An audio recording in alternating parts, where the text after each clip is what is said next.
ये जो कहानी है ना, ये हर घर की आप नहीं कह सकते हैं। ये अगर आप सोच रहे हैं ना कि हर घर में ऐसा होता है, तो ऐसा नहीं होता है। देखें, ये भाई चाचा पिता बंटवारा जो है नहीं कर रहे हैं, तो ये देखने को आपको मिलेगा। अधिकांश जो है परिवारों में ये समस्या उत्पन्न हो रहा है और इसके चलते एक आगे चल के जो है ना बड़ा विवाद उत्पन्न हो जा रहा है। लेकिन ये जो कहेंगे कि ये हर घर में हो रहा है, तो बहुत जगह ठीक भी है, जहां पर कि सब कुछ जो है आपसी सहमति से मतलब सभी लोग अलग हैं और सभी लोग जो है सही से अपना प्रॉपर्टी को डिवाइड किए हुए हैं, वहां पर किसी प्रकार का कोई भी विवाद नहीं है। तो आज जो ये समस्या उत्पन्न हो रहा है, इसके लिए विकल्प क्या है कि मान लेते भाई है, चाचा है, पिता है, मान लेते जमीन संपत्ति का विवाद घर में ही चल रहा है, तो ये कोई कह रहा है कि ये हिस्सा यहाँ पर हमको नहीं दिया गया, कोई कह रहा है कि हमको सही तरीके से जो है पोजीशन नहीं दिया गया, कोई कह रहा है कि मुझे कीमती जो जमीन है, कुछ ऐसा जमीन होता है ना, यानी कीमती जमीन होता है, तो कीमती जमीन जो है उसमें हक नहीं दिया गया। बहुत सारा ऐसा जो है कि वो ये कह रहे हैं कि जो रोड साइड है उसमें मेरा यहाँ पर हक नहीं दिया गया। कुछ ये कह रहे हैं कि बंटवारा करने को तैयार ही नहीं है, यहाँ पर जो बंटवारा है ना, बंटवारा को तैयार नहीं है। तो ये तमाम जो है ना समस्या उत्पन्न जो होता है, तैयार नहीं है। तो आखिर इस समस्या का हल निकलेगा कैसे, क्या प्रक्रिया फॉलो करना है, क्या करना है, तो ये इसके लिए क्या कंडीशन है, क्या नियम है, क्या कहता है हमारा कानून, ये समझना जानना बेहद जरूरी है। तो भाई चाचा हो गया, पिता हो गया, अगर इस तरह का जो है ना प्रॉपर्टी को डिवाइड अगर नहीं कर रहे हैं, तो बहुत सारे लोग सोच रहे हैं कि ऐसा सिचुएशन अगर मान लेते परिवार में उत्पन्न हो रहा है, तो क्या करना चाहिए, कौन सा विकल्प चुनना चाहिए, कहाँ जाना चाहिए, किसके पास जो है इसकी शिकायत करनी चाहिए। आज देख रहे हैं ना, ये जो है ना, ये एक तरह से जो है चाचा हैं। अब ये जो है, ये एक तरह से ये इनके बड़े भाई हैं, यानी पिता हैं, ये बैठे हैं, सारा जो कागजात है वो देख रहे, समझा रहे हैं। अब इनका जो ये एक तरह से जो बेटा है, भतीजा है, ये लोग विवाद खड़ा किए हुए। अब जो भी कारण होगा, विवाद खड़ा करने का जो भी वजह होगा, तो ये देखें भाई भाई का जो समझौता था वो तो सही तरीके से चला, लेकिन जनरेशन जैसे ही बढ़ गया ना, परिवार के लोग जैसे ही बढ़े, बेटा हो गया, भतीजा हो गया, तो सब बड़े हो गए जब, तो ये एक बड़ा समस्या उत्पन्न हो गया। तो भाई चाचा पिता अगर जमीन का बंटवारा, प्रॉपर्टी का बंटवारा जो है अगर नहीं कर रहे हैं, तो आपको क्या करना है, कैसे करना है, कौन सा विकल्प जो है आपको चुनना चाहिए, ये समझना जानना आपके लिए बेहद जरूरी है। तो इसलिए देखें कि इसमें क्या कहता है हमारा नियम, क्या कहता है हमारा कानून, ये सारा प्रोसेस जो है ये आपको जानना चाहिए। और इन सभी समस्या का आखिरकार हल कैसे निकलेगा। मान लेते परिवार का लोग जो है नहीं कर रहा है, इस तरह से डिवाइड करना नहीं चाह रहा, प्रॉपर्टी को अलग करना नहीं चाह रहा, कोई हक जो है देना नहीं चाह रहा, कोई कीमती जमीन ले लिया, कोई जबरन जो है कब्जा करके इस तरह का घर बना लिया, तो ऐसे सिचुएशन, ऐसे कंडीशन परिवार में उत्पन्न हो रहे हैं। लेकिन आपको अगर सही विकल्प पता है, आपको अगर सही रास्ता पता है ना, यानी देखें संपत्ति की जब बात आती है ना, दो तरह का संपत्ति होता है। एक संपत्ति हो गया कि जो संपत्ति है पैतृक संपत्ति। अब ये जो संपत्ति है ना, ये आपका दादा परदादा का जो खतियानी है वो प्रॉपर्टी है। दूसरा एक संपत्ति आ जाता है यहां पर जिसको बोलते हैं स्व अर्जित संपत्ति।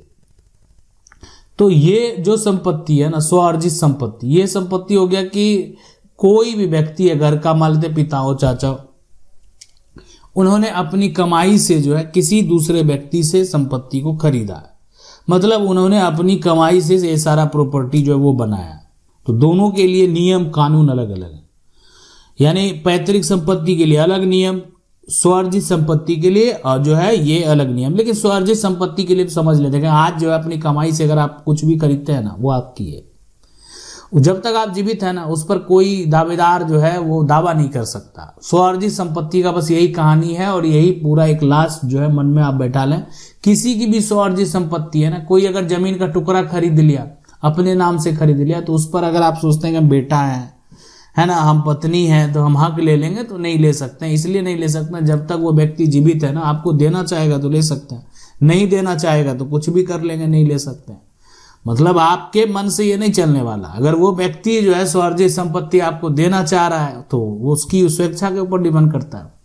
अगर वो देना चाह रहा है तो वो दे सकता है, नहीं देना चाह रहा है तो आप कुछ भी कर लें, कहीं चल जाए, कहीं पर कोई नियम कानून नहीं है कि किसी का स्वार्जित संपत्ति आप जबरन ले सकते हैं। हाँ, लेकिन कंडीशन है यहाँ पर उन पत्नी के लिए कि पत्नी जो है, मान लेते हैं कि डिपेंड करता है कि पत्नी और पति का अगर रिश्ता टूटता है तो वहां पर कंडीशन थोड़ा अलग होता है। उसके लिए क्या नियम कंडीशन है वो तो बाद की बात है, लेकिन अब यहाँ पर देखें कि अगर कोई भी परिवार का सदस्य है ना आपको हक नहीं दे रहा, लेकिन पैतृक संपत्ति है, दादा परदादा की संपत्ति है, पूर्वज की जमीन है, और अगर उसमें हक आपको नहीं मिल रहा है तो आगे का रास्ता आपको क्या करना चाहिए।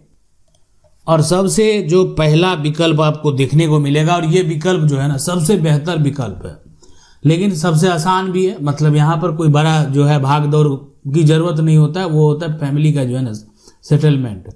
मतलब परिवार का लोग जो है सभी सदस्य एक साथ बैठेंगे और बंटवारा तय करेंगे। यही होता है ना, दादा परदादा के समय से जो है ये यही होता आया है कि सब लोग एक साथ जो है भाई चाचा जो भी है, कोई उसमें हल्ला करने वाला भी है, कुछ बोल भी दिया, अपना हक पक्ष भी रख लिया, लेकिन थोड़ा विवाद हुआ, लेकिन फिर भी क्या हो गया, समझौता हो गया। तो लिखित समझौता जो है एक बना लिया गया, स्टाम्प पेपर पर लिखकर रजिस्ट्रेशन जो करा लिया गया, और जो ये पूरा यहाँ पर देखें कि ये ले आया। अभी के बस समय में मान लेते हैं 1000 का जो है स्टाम्प पेपर आपने क्या किया, स्टाम्प पेपर ले लिया। अब ये पेपर पर स्टाम्प पेपर पर आपने क्या किया कि पूरा जो है आपका बंटवारा नामा जो है ना, बंटवारा नामा है, ये आपने पूरा लिख दिया, किसका हक कितना है, किसका शेयर कितना है, ये सारा कुछ मेंशन कर दिया। और इसके बाद आप क्या करेंगे, इसको ऑनलाइन जो है अप्लाई करेंगे। ऑनलाइन आप क्या करेंगे, यहाँ पर जो है ऑनलाइन अप्लाई कर देना है, ठीक है, कर यहाँ पर जो है देना है। तो अब ये होगा क्या कि आप जो बंटवारा नामा है ना उसके हिसाब से अब आपका जो है जो भी खतियानी जमीन था, जो कि पहले दादा के नाम से परदादा के नाम से, अब आपके नाम से, वो क्या होगा कि ऑनलाइन सारा डिटेल आ जाएगा कि आपके नाम से जमीन की जो जमाबंदी है वो कायम हो जाएगी। आप अपने नाम से सरकार को जो है लगान जमा करना शुरू कर देंगे, यानी अब ये जो है आपके नाम से जमीन का रसीद आप जो है ऑनलाइन डाउनलोड कर पाएंगे, देख पाएंगे। तो ये सारा प्रक्रिया हो जाएगा। तो इसमें क्या होता है, कोर्ट वगैरह जाने की जरूरत नहीं है। विवाद होगा, बढ़ेगा तब तो लोग हक के लिए तो आगे लड़ते ही हैं, लेकिन ये सारा शॉर्ट प्रोसेस है, आसानी से लोग करते हैं बंटवारा स्टाम्प पेपर पर। अब मान लेते हैं कहेंगे कि स्टाम्प पेपर पर हमको लिखना नहीं आता, हम क्या करें, तो क्या करें, तो आप संपर्क कर लें, किसी वकील से संपर्क कर लें, किसी जो है एक तरह से अमीन से संपर्क कर लें, किसी कह सकते हैं यहाँ पर मोहरील से संपर्क कर ले, कोई भी जो है ना स्टाम्प पेपर पर लिखने का काम ये सब वो लोग कर देंगे। सबको आइडिया रहता है, बहुत बड़ा कार्य नहीं होता, वो सारा कुछ जो है जानकारी बेसिक बात है। और कॉमन चीज सब में लिखा जाता है, किस पंचायत से बिलोंग करते हैं, कितनी जमीन है, कितना जमीन बांट रहा है, क्या चौहद्दी है, सारा कुछ। और साथ में अमीन का तो जरूरत ऐसे भी पड़ेगा कि अमीन का रिपोर्ट, तो अमीन से भी बात कर सकते हैं कि आप मेरा स्टाम्प पेपर जो है बना कर दे सकते हैं। तो ये सारा जो डिटेल जब तैयार हो जाएगा ना, तो फिर आप जो है यानी आप जाएंगे, अब इसके बाद दाखिल खारिज के लिए अप्लाई करेंगे। तो ये हो गया कि आखिरी बार समझौते की कोशिश करते रहना, ये जो है ना पहला बेहतर विकल्प है। प्रयास ये करते रहना, और ये बार बार हम इसलिए बोल रहे हैं कि देखें जितना आप विवाद को बढ़ाएंगे, खुद से आप विवाद को बढ़ाएंगे, विवाद तो उतना बढ़ेगा। तो परिवार में बैठकर साफ साफ बोले कि मुझे मेरा जो हक हिस्सा चाहिए। अगर वो मान जाए तो ठीक है, नहीं माने तो ऐसा बताते हैं, कानूनी प्रक्रिया भी बताते हैं कि आखिर नहीं मानेंगे तो क्या करेंगे। लेकिन अगर मान जाए तो बड़ा जो है यहाँ पर समस्या का तो हल हो गया। लिखित समझौता जो है वो करवा ले, जो रजिस्टर्ड डीड है वो तैयार करवा ले। अगर नहीं मानते हैं तो अगला स्टेप जानना भी बेहद जरूरी है कि अगला स्टेप हम क्या करेंगे। मान लेते हैं परिवार का लोग हमको परेशान करके रख दिया है कि हमको तो उस हक देना ही नहीं चाहता, वो तो मेरा हक से जो है अपनी कमाई कर रहा है, अपना जेब भर रहा है। तो ऐसा सिचुएशन, ऐसा कंडीशन उत्पन्न हो रहा है कि वो परिवार का लोग हमको देखना नहीं चाह रहा, हमें अपना हक जो है वापस लेना है, हमको हम जो मेरा हक है वो कानूनी तरीके से प्राप्त करना। उसके लिए आखिरकार क्या करना पड़ेगा, तो अगला स्टेप जानना आपको बेहद जरूरी है। अब अगर परिवार का जो सदस्य है वो नहीं कर रहा है तो बस अगला स्टेप तो होगा, तो एक होता ही है कि कानूनी नोटिस भेजना, ठीक है। यानी ये हो गया कि अब कानूनी तरीके से हम क्या कर रहे हैं, नोटिस जो है यहाँ पर वो भेज रहे हैं। अब ये नोटिस भेजेंगे तो नोटिस भेजेंगे यही वकील के माध्यम से, लीगल नोटिस आपको भेजना है। नोटिस में अपना हिस्सा आप मांगेंगे, किसी वकील से नोटिस भिजवाएंगे, इसमें साफ लिखें कि आप अपना हिस्सा जो है वो मांग रहे हैं। कई बार नोटिस से ही मामला क्या होता है, सुलझ जाता है। ये आप जाएंगे एक वकील से बात करेंगे कि ये इस तरह से मेरा हक है, मुझे मेरा हक नहीं दिया जा रहा है। और जैसे ही क्या होता है नोटिस आएगा ना, तो नोटिस आने के बाद लगता है कि अब जो मामला बढ़ेगा इसका हक दे देते हैं, इसको जो है ना ये इसको इसका हक चाहिए। परिवार का लोग भी सोचता है कि विवाद आगे बढ़ाने से अच्छा है, बार बार कोर्ट जाने से अच्छा है कि इसको हक तो कोर्ट देगा ही। जिसका कानूनी अधिकार बनता है उसका अधिकार आप जो है नहीं ले सकते हैं। अगर आपके मन में ये चल रहा है कि हम किसी का अधिकार ले लेंगे तो अधिकार आप नहीं ले सकते हैं, इसलिए कोर्ट तो उसको हक उसका देगा ही। लेकिन आप क्या किए, कानूनी नोटिस भेज कर डरा दिए। अब वो बहुत सारे जो लोग हैं परिवार को उस समय बोल दिए, लेकिन अब जो है उनको लग रहा है कि हिस्सा तो देना पड़ेगा, हक तो देना पड़ेगा। तो ये कई बार क्या होता है कि मामला वहीं पर ये सुलझ जाता है, मामला वहीं पर ये खत्म हो जाता है। ठीक है, अब देखें ये जो है सिविल कोर्ट में पार्टीशन सूट की अगर बात करें, सबसे पहले बंटवारा का केस का अगर बात करें, अगर बात नहीं बने तो क्या करना, आपको कोर्ट जाना है। सिविल कोर्ट में पार्टीशन सूट जो है वो फाइल करना है। बंटवारा का ये केस है पार्टीशन सूट, ये आपको कहाँ करना है, आपको जाना है सिविल कोर्ट। ठीक है, यहाँ पर सिविल जो है कोर्ट। अब ये सिविल कोर्ट में जाने के बाद क्या करना, पार्टीशन सूट जो है, पार्टीशन सूट क्या करना, फाइल करना है। ठीक है, फाइल करना है पार्टीशन सूट सिविल कोर्ट में। उसके बाद जो है ये प्रक्रिया हो गया कि पार्टीशन सूट जो है वो सिविल कोर्ट में जाकर फाइल करेंगे। अब देखें, अब ये जो पार्टीशन सूट आप फाइल करेंगे ना, तो इसमें घर का जितना भी मेंबर है, घर का जितना भी सदस्य है ना, उस सबको जो है यानी क्या होगा कि नोटिस भेजा जाएगा। यहाँ पर नोटिस जो है यहाँ पर भेजा जो है वो जाएगा, और किसको, सबको, जितना घर का मेंबर है सबको नोटिस जाएगा।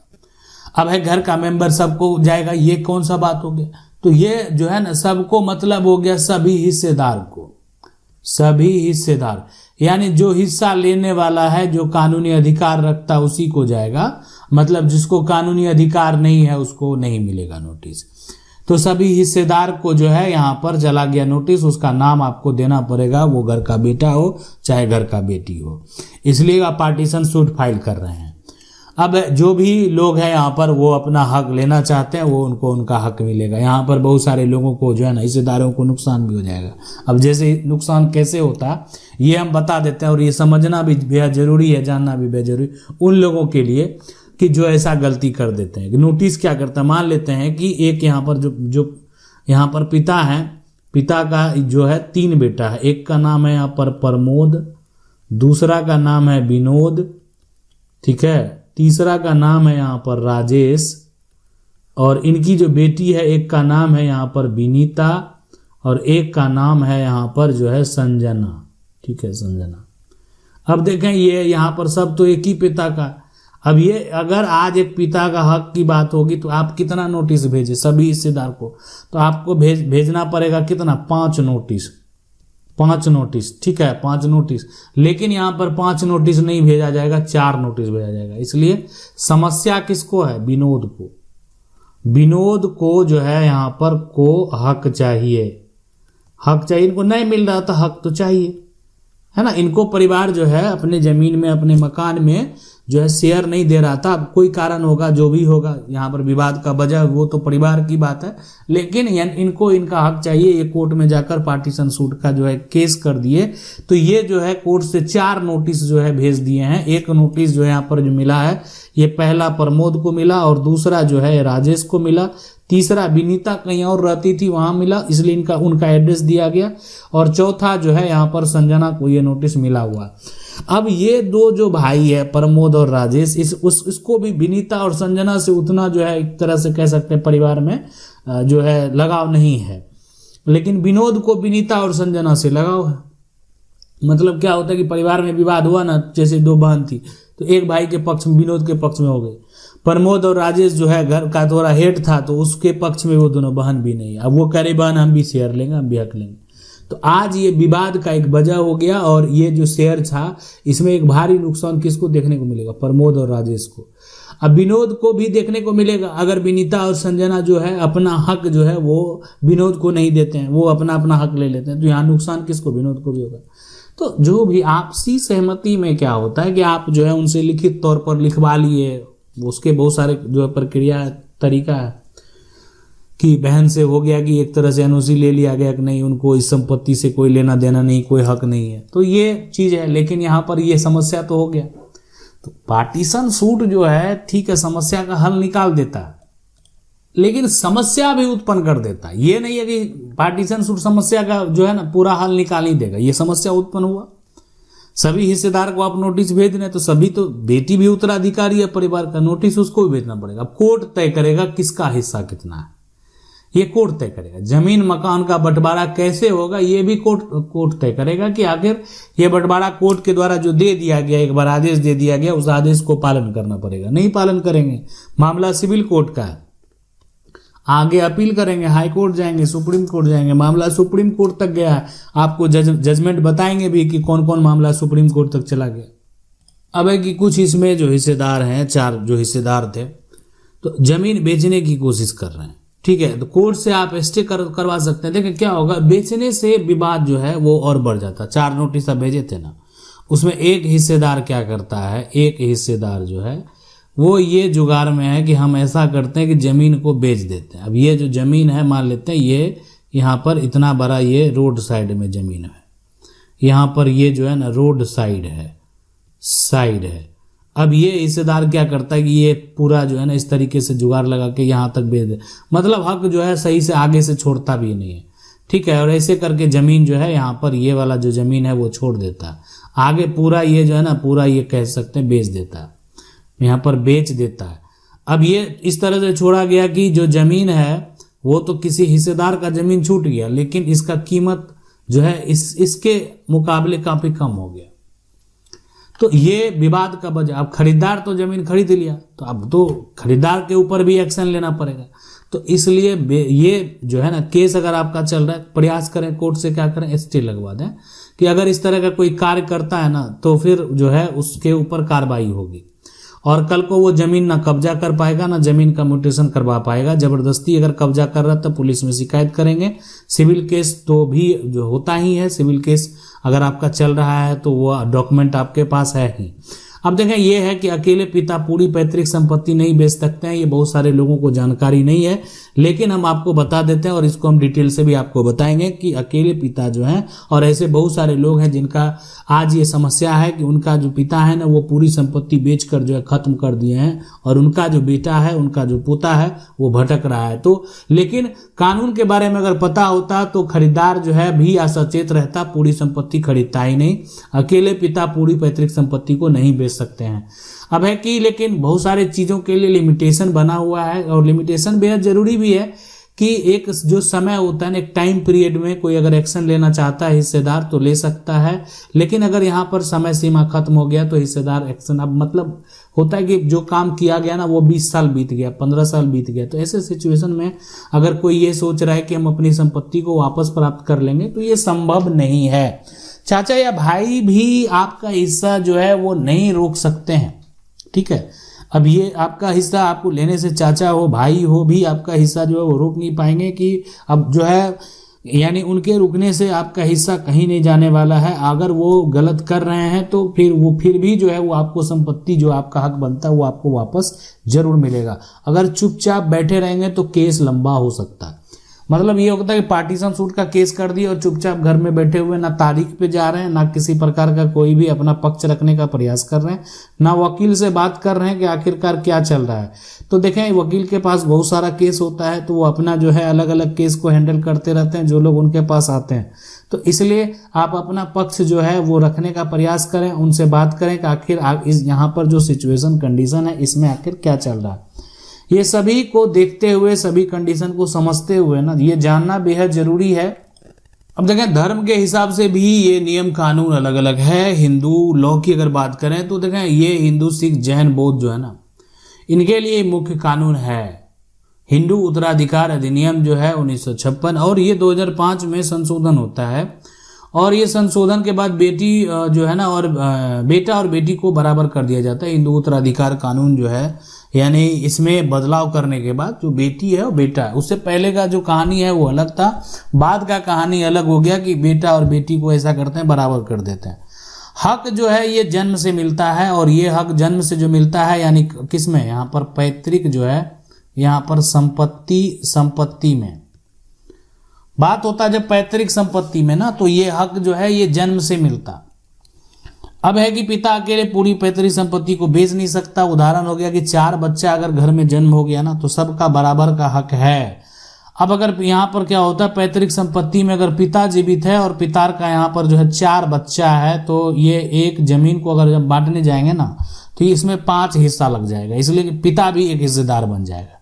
तो आज जो है बार बार एक बात रिपीट हो रहा है कि पिता पूरी संपत्ति को नहीं बेच सकता, पिता पूरी संपत्ति को नहीं बेच सकता। ये पहला हिस्सा हो गया, ये दूसरा हिस्सा हो गया, ये तीसरा हिस्सा हो गया, ये चौथा हिस्सा हो गया और ये जो हिस्सा हो गया ये पिता का हिस्सा हो गया। तो पिता ये संपत्ति को जो है ना, ये वाला जो संपत्ति आप देख रहे हैं ये संपत्ति को पिता के द्वारा बेचा जा सकता है। तो सबको बराबर हक मिला तो पिता को भी एक शेयर मिल गया, यानी ये संपत्ति जो है यानी पिता है और 4 बच्चा है, सब मिलाकर देखा जाए तो ये 5 जो है हिस्सेदार हो गए। ये संपत्ति 5 हिस्से में कानूनी तौर पर जो है वो बांटा जाएगा। पिता की मृत्यु के बाद फिर 4 बच्चा है तो 4 हिस्सा ये जमीन लगेगा।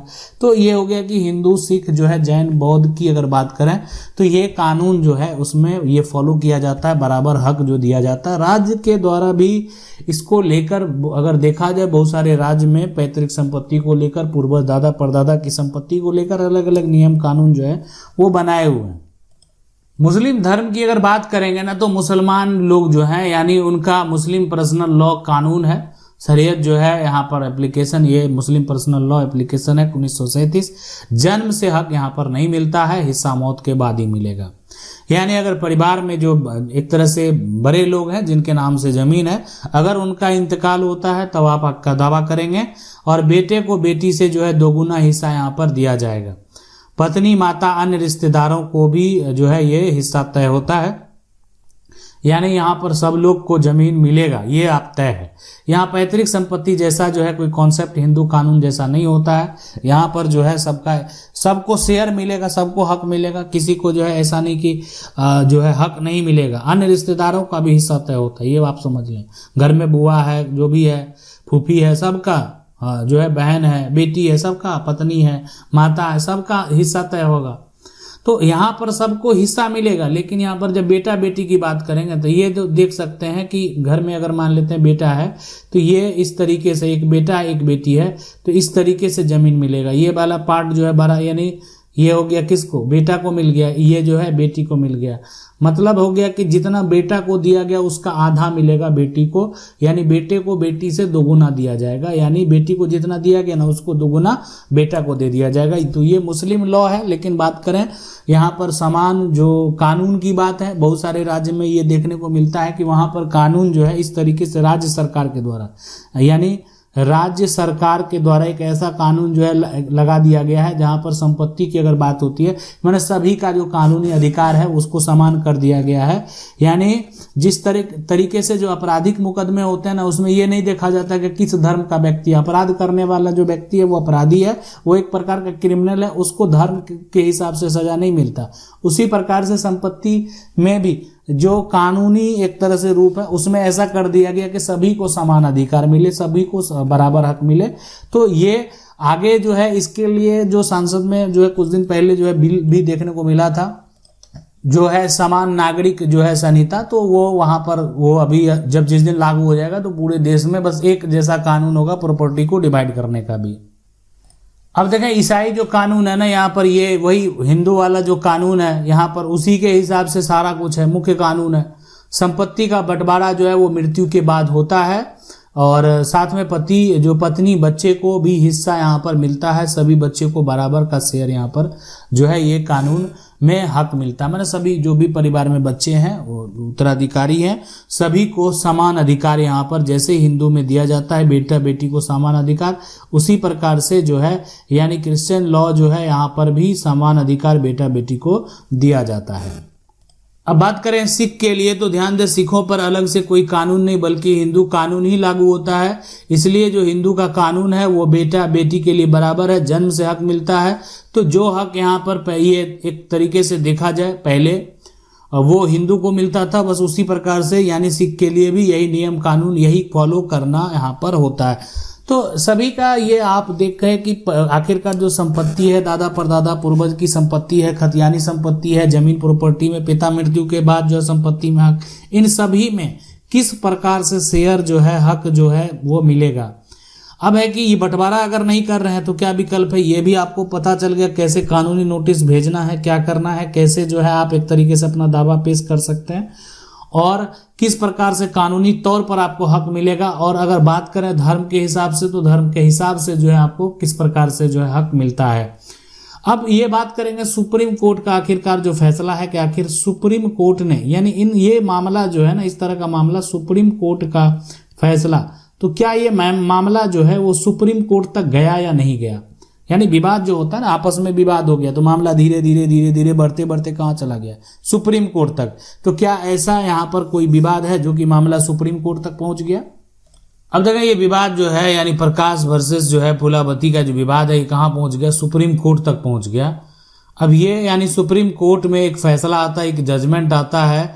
अब ये जो फैसला, ये जो जजमेंट है ये कब का है, तो ये है यहाँ पर 16 जो है यहाँ पर अक्टूबर 2015 का है ना, 16 अक्टूबर 2015 का एक जजमेंट, एक फैसला है जिसकी अगर बात करें केस नंबर का तो केस नंबर है यहाँ पर 72, यहाँ पर 17 ऑफ जो है 2013। और ये जो जजमेंट है ना, ये एक बड़ा ऐतिहासिक फैसला जो है देखने को मिला सुप्रीम कोर्ट में। यानी पहले कोर्ट ने कहा था कि बेटी को हक तभी मिलेगा जब पिता 2005 के बाद जीवित हो, पहले ये जो है कोर्ट ने कहा था। लेकिन ये फैसला बाद में विनीता शर्मा के केस से बदल गया। तो विनीता शर्मा का जो केस है, राकेश शर्मा का जो केस है, वो भी हम आपके पास लाए हैं। लेकिन ये जो केस था यानी ये जो जजमेंट था जो देखने को मिला, यहाँ पर मुद्दा बस यही था क्या बेटी को पिता के संपत्ति में बराबर का हक मिलेगा। अगर पिता की मृत्यु यानी 2005 से जो 5 से अगर मान लेते पिता पहले मर चुके, ठीक है, पहले यहाँ पर जो हो गई हो, अब है कि पिता भी बहुत पहले चले गए, बाद में जाते तो इसमें बेटी को जो है ना, बेटी को परिवार का उत्तराधिकारी बना दिया गया। लेकिन यहाँ पर 9 जो है यहाँ पर सितंबर 2005 को जो ये कानून जो है बना, संशोधन जो किया, ठीक है, तो उसमें संशोधन की तारीख को यहाँ पर एक कंडीशन लगा दिया कि पिता जीवित हो, पिता यहाँ पर जो है वो जीवित हो। अगर पिता की मृत्यु 2005 से पहले हो गई थी तो बेटी को ये जो है हक नहीं मिलेगा। तो अब ये लेकिन ये विनीता शर्मा का जो केस आया ना वो पूरा बदल कर रख दिया, यानी पूरा प्रक्रिया, पूरा नियम जो है विनीता शर्मा का केस में बदल दिया। इसलिए कि ये सबसे बड़ा और ऐतिहासिक फैसला विनीता शर्मा का केस में देखने को मिला कि बेटियों को जन्म से यहाँ पर जो बराबर का हक है वो दिया गया, पिता जीवित हो नहीं हो कोई फर्क नहीं पड़ता। ये सुप्रीम कोर्ट का विनीता शर्मा का जजमेंट जो है वो कहता है। तो यहाँ पर जो है बेटियों को जन्म से जो है बराबर का हक होगा, पिता जीवित हो या नहीं हो कोई इसमें जो है फर्क पड़ने वाला नहीं है। 2005 संशोधन का पूरा लाभ जो है बेटियों को मिलेगा। और इसके अगर यहाँ पर बात करें जो सिविल अपील नंबर है वो है 32601 ऑफ यहाँ पर 2018, ये है यानी विनीता शर्मा और जो राकेश शर्मा है उनका यहाँ केस का ये केस नंबर है। और यानी मतलब है कि अब जो है बेटा बेटी यहाँ पर जो है सहस्वामी है, उत्तराधिकारी है, परिवार का वंशज है। यानी एक भाई अगर दावा करता है कोर्ट में हक के लिए, एक परिवार में चाचा अगर दावा करता है कोर्ट में हक के लिए, मान लेते हैं दावा करता है, तो भाई कर दिया, चाचा कर दिया, तो क्या यहाँ पर जो है बहन कर सकती है, तो बहन यहाँ पर जो है कर सकती है, ये आप समझ लें। ठीक है, ये हो गया। उसके बाद जो है तो बहन कर सकती है और साथ में बहन के अलावा जो है यहाँ पर बेटी जो है ये कर सकती है, बहन कर सकती है, बेटी कर सकती है। अब यहाँ पर जो घर की मान लेते बुआ है वो कर सकती है। तो ये सभी, अब घर किसी की मान लेते हैं आपकी जो माँ है वो नहीं कर सकती, अगर वो ये दावा ये सोच रहे हैं पार्टीशन का दावा, तो ये उनके द्वारा नहीं किया जा सकता है। अगर घर में पत्नी है तो पत्नी के द्वारा जो है पार्टीशन का दावा नहीं किया जा सकता। ये इसलिए ये समझना बेहद जरूरी है कि कानून अलाउ उनको नहीं करता, ये परिवार के को पार्टनर नहीं है, ये परिवार के उत्तराधिकारी नहीं है, परिवार के वंशज नहीं है, इसलिए इनका जो कानूनी दावा है वो नहीं हो सकता। तो लेकिन ये जो सिस्टर है वो कर सकती है, बेटी घर की कर सकती है, बुआ बुआ कर सकती है, ये सभी उस परिवार के उत्तराधिकारी हैं। तो कानून जो है इनको अलाउ करता है कि इसलिए ये 2005 का जो संशोधन होता है उसमें ये पूरा लाभ उन घर की बेटियां, इसलिए कि जो बुआ है ना वो भी उस घर की बेटी है, जिसको बहन बोल रहे हैं आप वो भी अगर मान लेते हैं उस घर की बेटी ही है, और जो आपकी बेटी है वो तो उस घर की बेटी, तो सभी बस एक ही है। तो सभी जो बेटियां हैं उस घर की बेटियां हैं, वो आपकी रिश्ते में बुआ लगे लेकिन उस घर की बेटियां हैं, उस परिवार की बेटियां हैं, तो कानूनी तौर पर उनको पूरा लाभ मिलेगा। तो आशा करते हैं वीडियो अच्छा लगा होगा। वीडियो को लाइक जरूर कर दें, चैनल को पहली बार देख रहे हैं सब्सक्राइब करके जो बेल आइकन है उसको जरूर दबा लें। मिलते हैं अगली वीडियो में, तब तक के लिए जय हिंद।